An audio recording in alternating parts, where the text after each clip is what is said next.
95.8 delivering the most trending news. Pagi hari ini bersama Angga dan Indi di Prime Time. Dan kita akan ngobrol. Spesial banget nih. Spesial banget. Kenapa? Karena kita akan ngobrol dengan seseorang yang selama berminggu-minggu ini muncul di pemberitaan. Padahal kemarin kita sempat bertanya-tanya ya, apa kabar abang kita ini ya? Iya ya, apa kabar? Laksamana Cheng. Laksamana Cheng. Bang Yusri, selamat pagi. Ya, selamat pagi. Assalamualaikum. Waalaikumsalam warahmatullahi wabarakatuh. Jadi, most people kita akan bincang dengan Profesor Dr. Yusril Iza Mahendra, pakar hukum tata negara dan juga Ketua Umum PBB. Ini kalau melihat bagaimana penampilan beliau hari ini, sehat ya Bang ya?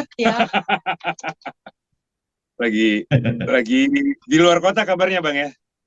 Sekarang ya? Iya, lagi di acara PBB sampai besok. Oh, jadi nggak bisa pulang ke rumah, jadi tetap tinggal di sini di Kelapa Gading. Oke, Bang, tapi abang nih kayaknya hari ini cerah ceria. Apakah karena ada yang mengatakan mendukung. Apa itu, Bang? Sebenarnya biasa-biasa saja ya. Ini kan masalah yang sudah sangat lama ya. Pada tahun 1998 ya, ketika terjadi reformasi pada waktu itu memang sudah ada pembicaraan ini tentang maju ke pencalonan Presiden Republik Indonesia, dan saya pikir memang saya sudah cukup dikader cukup lama oleh Presiden Soeharto dan Mensesnek Murdiono pada waktu itu, karena saya direkrut untuk masuk ke Seknek pada tahun 1992 sampai dengan berakhirnya masa pemerintahan Pak Harto. Jadi bagaimana cara mengurus negara, bagaimana cara menyelenggarakan negara, bagaimana tata tertibnya. Karena tugas saya pada waktu itu adalah menyiapkan naskah-naskah kepresidenan, surat-surat presiden, materi persidangan kabinet, menyusun risalah sidang kabinet, surat-surat presiden sampai kepada pidato presiden. Jadi kira-kira pada waktu itu kalau saya disuruh jadi presiden itu saya nggak perlu banyak mikir panjang. Saya tahu apa yang harus dikerjakan oleh seorang presiden. Oke, Bang, tapi ini pernyataan dari Pak Jokowi nih di acara Rapat Koordinasi Nasional dan Musyawarah Dewan Partai Bulan Bintang di Kelapa Gading yang menyatakan bahwa dukung Yusril jadi Capres-Cawapres 2024 nih. Menanggapi ini, Abang gimana tuh, Bang?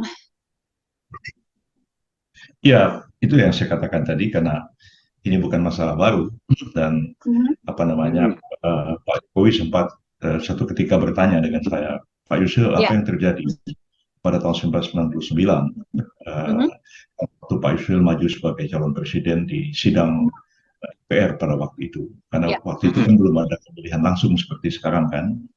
Jadi pada waktu sidang MPR tahun 1998 itu agendanya spesifik memilih presiden dan wakil presiden. Jadi MPR itu sudah menyusun ya. Besok jam 7 pagi terakhir itu calon-calon menyerahkan semua persyaratan pencalonan presiden untuk diadakan pemilihan presiden itu pada jam 10 pagi. Nah, saya jam 6 pagi itu menyerahkan semua persyaratan. Dan kita tunggu. Tidak ada calon lain. Satu-satunya saya pada waktu itu. Tapi ketika sidang dibuka, ya Pak Amin Rais pada waktu itu mengatakan ada 3 calon, dan kita kaget. Nah, kata Pak Amin Rais, semua calon sudah menyerahkan syaratnya. Saya nggak percaya. Dan itu terjadi kegaduhan. Saya didorong-dorong ke dinding, dipaksa, didesak-desak supaya saya mundur. Alasannya Anda masih terlalu muda, segala macam. Saya pikir ya saya muda. Tapi kalau dan pengalaman barangkali ya saya nggak bisa dibilang muda juga ya. Saya sekolah filsafat politik dan hukum tata negara. Sekian lama saya menangani urusan kenegaraan di Seknek termasuk krisis 98. Nggak bisa dikatakan saya lebih muda dari pengalaman dibandingkan Gus Dur. Jauh sama sekali. Ya. Lalu apa yang terjadi pada waktu itu ya, sebenarnya pada waktu itu menurut TAP MPR-nya, kalau calon presiden itu yang memenuhi syarat cuma satu, MPR itu mensahkan secara aklamasi. Jadi Anda bisa bayangkan kalau pada waktu itu saya teriak kepada Pak Amin, coba Pak Amin, dibuka Berapa orang tuh ingin lihat, apa betul Gus Dur sama Bu Mega itu menyerahkan persyaratan atau tidak? Kalau tidak, berarti cuma ada satu calon. Harus disahkan secara aklamasi. Tapi kan saya dengan jiwa besar pada waktu itu, saya mengundurkan diri. Anda ingat peristiwa itu? Ya, saya itu sebenarnya tinggal selangkah jadi presiden. Jadi, tapi saya tidak ribut, saya diam-diam aja. Saya pikir orang jadi presiden itu kan suratan takdir juga. Bukan karena dia berusaha, bukan karena pengalaman dia, bukan karena keterlibatan di dalam politik, tapi barangkali juga ya, karena memang takdir dari Allah yang Maha Kuasa. Kalau jadi ya jadi, kalau nggak jadi ya nggak jadilah, nggak apa-apa juga. Gitu. Iya, Abang ini kan bulan Januari nih, masih panjang perjalanan dan situasi politik masih dinamis banget. Betul. Gitu ya. Salah satu yang Abang sampaikan juga di pemberitaan ini mengenai kata-kata yang bikin agak kaget juga nih untuk masyarakat. Tulisannya seperti ini judulnya nih, Yusril .2. Jika diverifikasi betul-betul tidak akan ada partai yang lolos. Nah, ini setelah jeda berarti ya. Kita akan bahas setelah ini kan masalah bagaimana kita itu menyusun sebuah undang-undang. Ya. Saya pada waktu Megawati jadi presiden, pada waktu itu saya menyelesaikan lebih 100 undang-undang. Dan sebagian besar undang-undang itu masih berlaku. Dan itulah yang mereform struktur kenegaraan kita ini. Ya. Di zaman saya itulah lahir undang KPK, undang PPATK, undang-undang tentang Mahkamah Konstitusi, undang-undang tentang Mahkamah Agung, tentang segala macam, undang-undang pemisahan TNI Polri. Dan itu reformasi yang luar biasa terjadi pada tahun 2002-2004 pada masa kepresidenan Megawati, dan pada waktu itu saya ditunjuk sebagai Menteri Kehakiman yang bertanggung jawab dalam mendraft undang-undang ini. Nah, persoalannya ketika undang-undang pemilu disusun, yang terakhir itu adalah undang-undang tahun 2017 yang berlaku sampai sekarang ini, itu mengatur tentang sistem pemilu. Antara lain juga mengatur tentang sistem pemilu proporsional terbuka atau proporsional tertutup. Itu yang Anda tanyakan kepada saya. Jadi sekarang ini ada 6 orang yang mengajukan permohonan kepada Mahkamah Konstitusi supaya itu dibatalkan dan dikembalikan kepada sistem proporsional tertutup. 8 partai menolak, ya PDIP yang setuju, PBB setuju, kemungkinan PSI juga setuju, dan dulu rupanya memang ada perorangan yang mengajukan pengujian terhadap undang-undang tersebut ke Mahkamah Konstitusi dan dikabulkan sistem proporsional terbuka. Nah, Ibu Megawati mengkritik sistem proporsional terbuka itu. Ya, memang ini ada plus minus ya. Kalau sistem proporsional itu tertutup, jadi kekuatan kekuasaan pimpinan partai itu menjadi sangat besar. Dia akan menentukan siapa calon-calon yang merekrut, dan nomor urut menjadi penting. Ya. Sementara kalau proporsional terbuka, itu partai itu nggak perlu melakukan pengkaderan, ya. Meskipun partai itu tidak punya sejarah, tidak punya rekod politik dalam sejarah Republik Indonesia, tapi kalau dia buka orang terkenal, artis, ya, dia rekrut orang yang punya uang, ya, istri bupati, pengusaha dan lain-lain, ya, dia kampanye dan kemudian terpilih sebagai anggota DPR. Hasilnya DPR yang sekarang. Anda lihat kan bagaimana DPR sekarang ini memproduk undang, begitu lemahnya. Hampir tidak ada inisiatif daripada DPR, dan ketika membahas undang-undang Cipta Kerja sebagai satu contoh, sambil lalu aja membahas jadi. Akhirnya kan jadi masalah besar. Nah, berarti menyangkut itu yang Bang. Bagaimana? Oke. Berarti menyangkut kualitas politik. Mereka yang dipilih. Jadi gitu ya, Bu Mega nggak setuju itu. Ya, Bu Mega menganggap ini orang kok nggak pernah dikader, ya, nggak pernah dilatih di partai, tidak pernah mengikuti jaringan tingkatan-tingkatan kepemimpinan, tiba-tiba jadi anggota DPR. Nah, akhirnya uang, ya, demokrasi kita berubah, ya, menjadi monokrasi, menjadi urusan uang aja sekarang ini, dan ini tidak sehat bagi bangsa kita ke depan. Saya partai itu harus mengganti orang, ya. Baik. Bang. Itu berarti dasar kenapa juga PDIP kemudian menuntut untuk dikembalikan. Ya, PDIP tidak setuju. Dan itu didukung juga oleh PBB juga. Oke.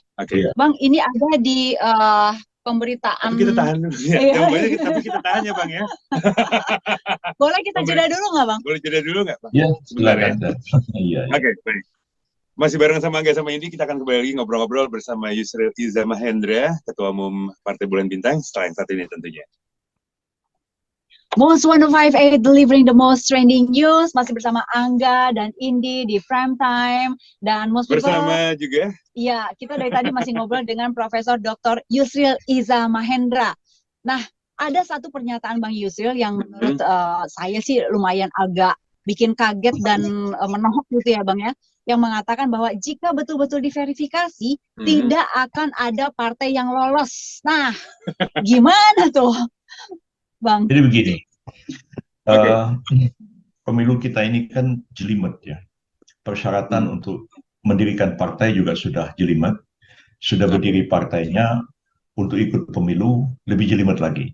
Ada verifikasi untuk pengesahan sebagai badan hukum, dan kalau sudah sah sebagai hukum untuk ikut pemilu dilakukan verifikasi lagi.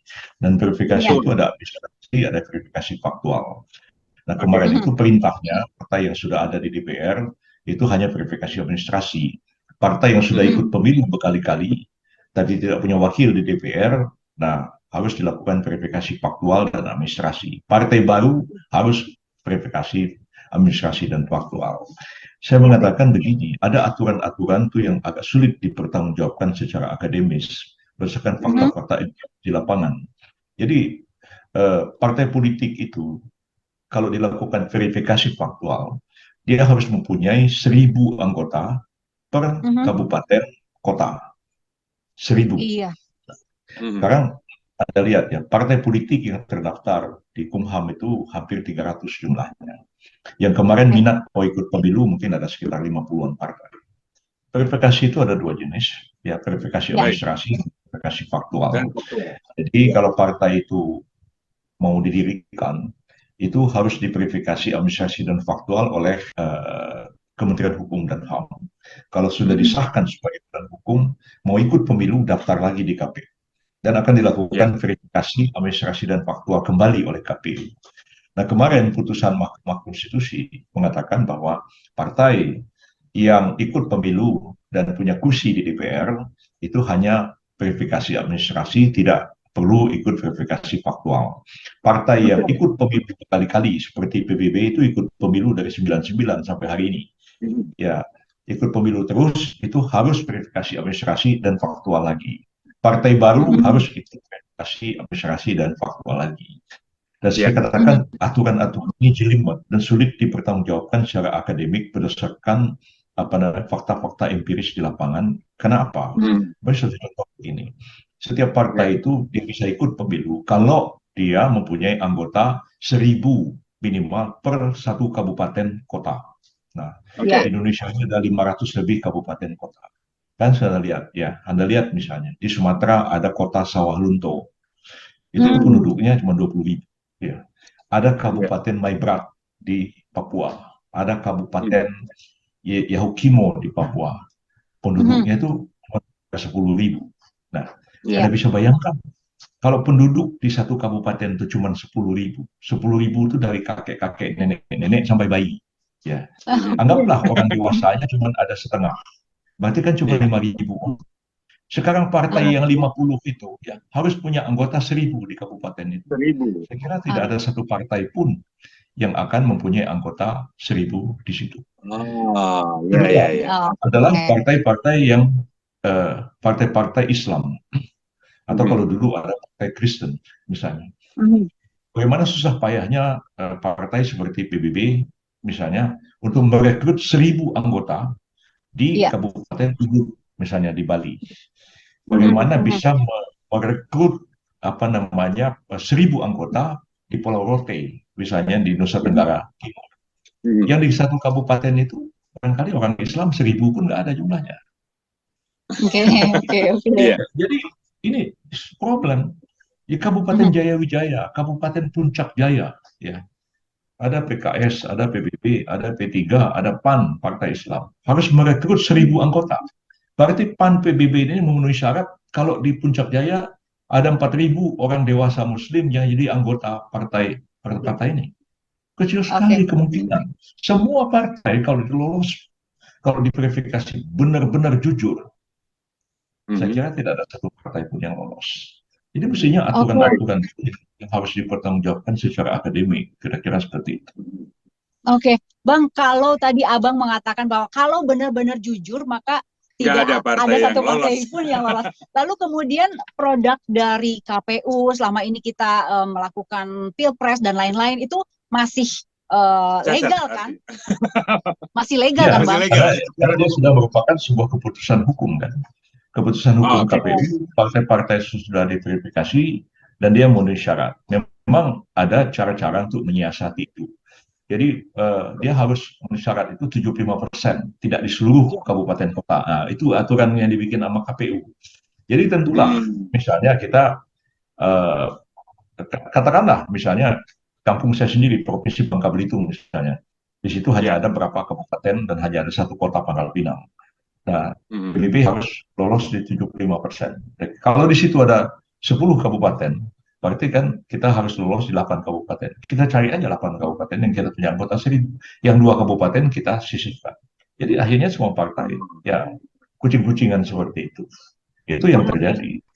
Ya, jadi menurut saya sih sebenarnya untuk apa sih partai politik itu dipersulit? Itu karena MK sendiri membuat keputusan yang saya sendiri tidak sependapat sama MK. Ya. MK mengatakan bahwa macamnya itu dimaksudkan untuk penyederhanaan partai politik. Dan katanya amanat konstitusi untuk penyederhanaan partai politik. Ada threshold tadi. Nah, threshold untuk masuk ke parlemen, threshold untuk mencalonkan presiden wakil presiden. Katanya untuk memperkuat sistem presidensial. Saya kira yang dirumuskan MK itu bukan rumusan hukum, itu rumusan politik. Memperkuat sistem presidensial itu bukan persoalan hukum, itu persoalan politik. Ya. Kemudian apa namanya? Untuk amanat menyederhanakan partai. Siapa yang mengamanatkan? Mana? Saya tanya di sidang MK, tolong yang mulia ditunjukkan kepada saya pasal berapa dari UUD yang mengamanatkan kepada MK untuk menyederhanakan partai politik.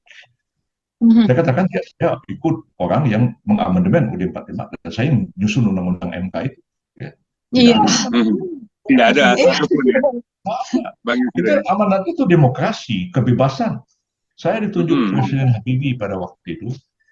Saya sebagai Deputi Mensesnek pada waktu itu. Pak Habibie bilang, Yusril, kau draft undang-undang partai politik, undang-undang pemilu. Ya. Tapi undang-undang pemilu akhirnya didraft oleh tim lain, Pak Ismail Suni. Saya mendraft undang-undang partai politik. Intinya itu kita mau kebebasan. Nah, zaman Pak Harto kan partai cuma 3.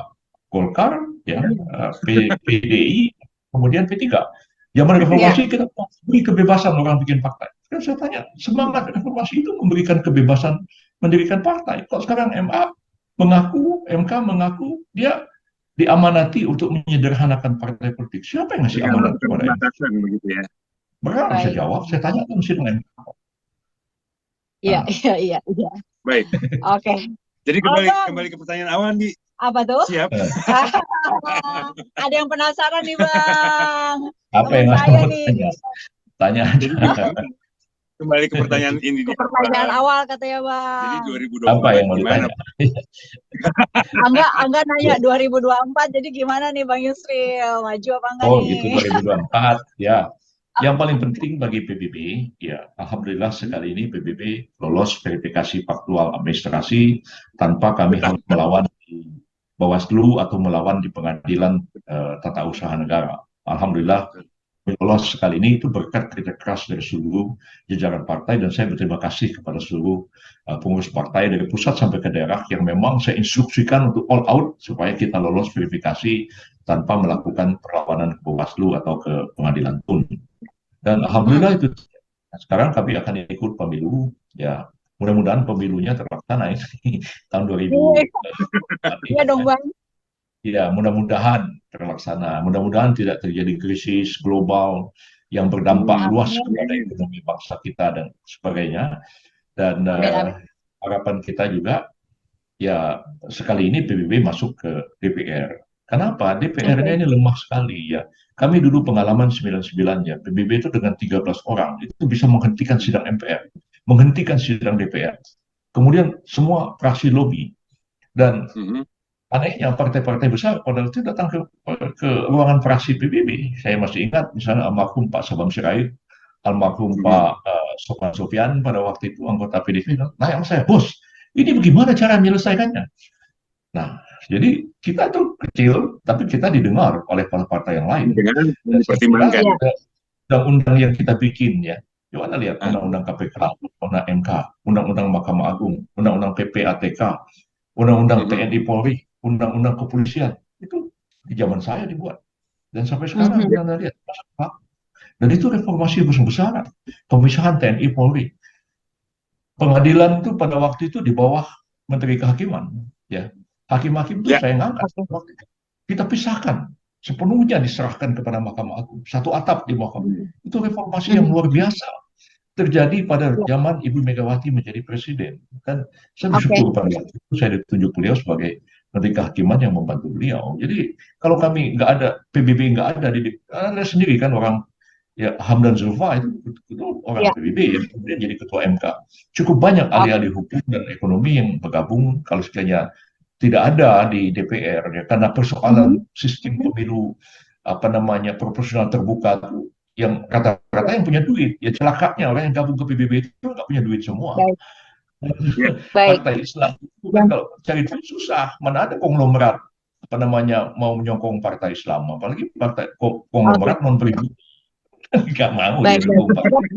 Bang, Yang yang bikin Angga penasaran PBB itu ini satu partai kata Islam aja, yang Bang. moderat sebenarnya. ini kayak menanti Megawati kemarin memberikan pernyataan. Iya, iya, iya, iya. Bang, kalau Abang, ini pertanyaan dari Angga dan juga mungkin banyak orang yang penasaran juga Ini nih. juga kan. Saya juga penasaran. Untuk 2024, Abangnya pribadi akan nyopras-nyapres nggak, Bang? Ya, kemarin itu Pak Jokowi bicara eksplisit begitu, dan saya Ya. sendiri terus terang saya kaget beliau bicara seperti itu karena saya tidak Bener, Bang, beneran kaget menduga nih, Bang. sebelumnya. Ya, kaget juga saya karena seperti Ah, kita tahu bahwa sebelumnya sudah ada sinyal-sinyal, ya, sinyal, tapi tidak Aha. sinyal. misalnya bahwa ada pemimpin yang sungguh-sungguh itu yang rambutnya putih, yang Iya, iya. capek begitu. Nah, Oke. orang mengatakan, oh kalau gitu Pak Jokowi ini memberi sinyal untuk mendukung Pak Ganjar. Terus ada lagi Baik. sinyal-sinyal, oh ini mendukung Pak Prabowo. Ya saya sih diam Aha. aja. Tapi tiba-tiba Aha. kemarin Pak Jokowi bicara eksplisit, nggak bicara Iya. sinyal-sinyal lagi. Nah, Iya. bagi Iya, iya tuh. ya saya hanya manusia, ya hanya tahu yang Aha. zahir, batin itu Aha.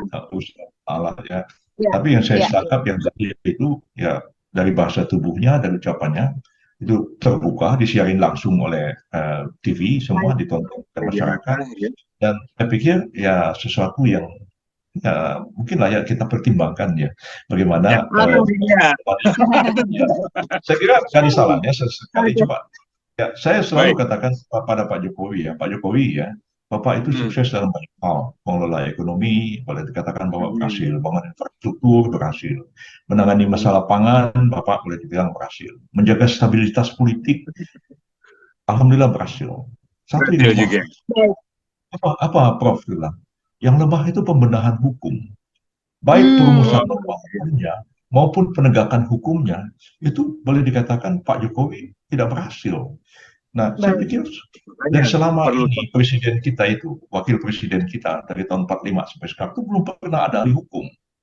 Iya. Ya, sekali coba diberi kesempatan Berarti kepada ya. ahli hukum untuk membenahi negara ini kan jadi lain. Oke. Soalnya, Oke. Baik, Oke. baiklah. Abang, Bang terima Yusril, kasih waktu untuk saya menganggap jawabannya iya berarti. Biar saya lebih merombak Oke. hukum di Indonesia. Begitu Abang, aja. terima kasih untuk waktunya ya, Bang. Sudah ya, mengganggu cukup lama ini. terima kasih banyak Terima sudah kasih. Iya. Sehat selalu. wawancara saya Selamat pagi. pagi. Iya, Baik. Baik, Terima terima kasih, kasih Bang. banyak. Selamat pagi, assalamualaikum. Waalaikumsalam Waalaikumsalam warahmatullahi wabarakatuh. wabarakatuh. Itu tadi ngobrol-ngobrol kita dengan Profesor Dr. Yusril Iza Mahendra, pakar hukum tata negara dan Ketua Umum PBB. Terima kasih, Abang. Assalamualaikum. Baik, assalamualaikum warahmatullahi wabarakatuh.